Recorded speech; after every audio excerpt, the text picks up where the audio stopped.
Everyone now agrees that Washington and Beijing are entering a new era of competition, not seen since the Cold War with the Soviet Union.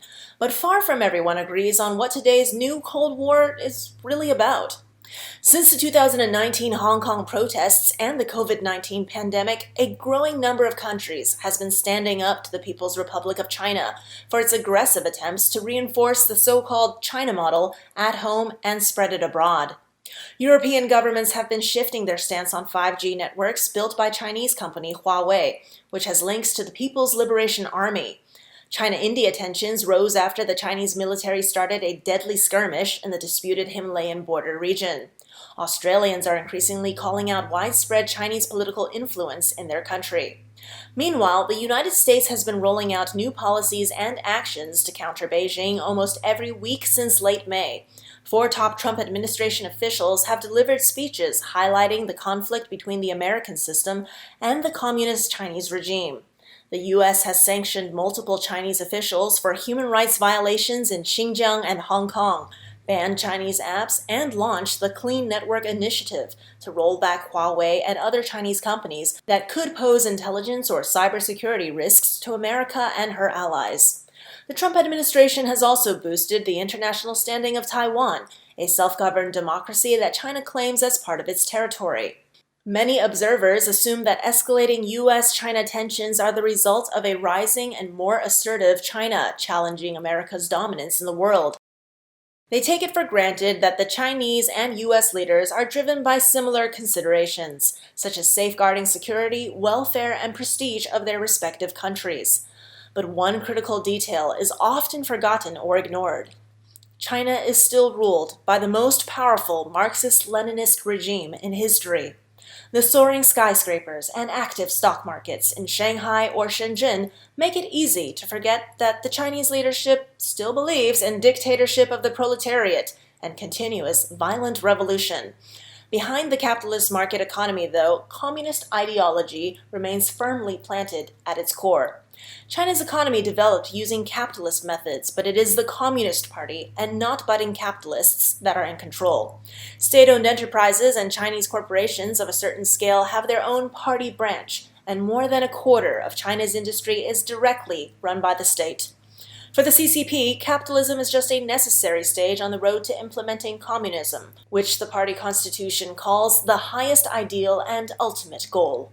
The CCP is a Leninist organization, a kind of shadow regime that controls not only the Chinese government, but much of society as well.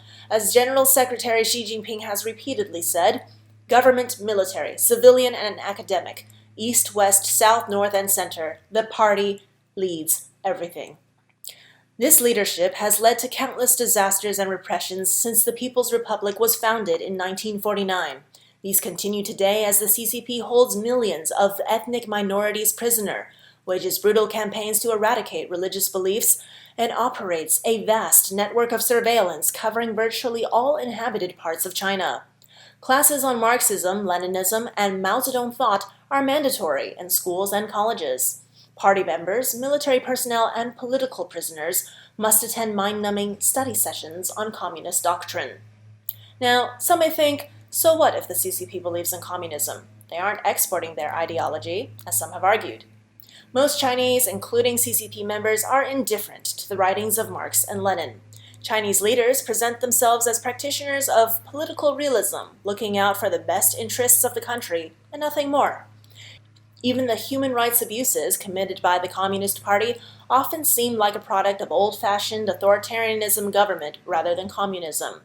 However, the CCP embodies more than a form of government. Since its founding in Shanghai in 1921, the party and its agents have spent an entire century building a worldview around Marx's atheist materialism, which has no place for concepts like universal morality or inalienable human rights.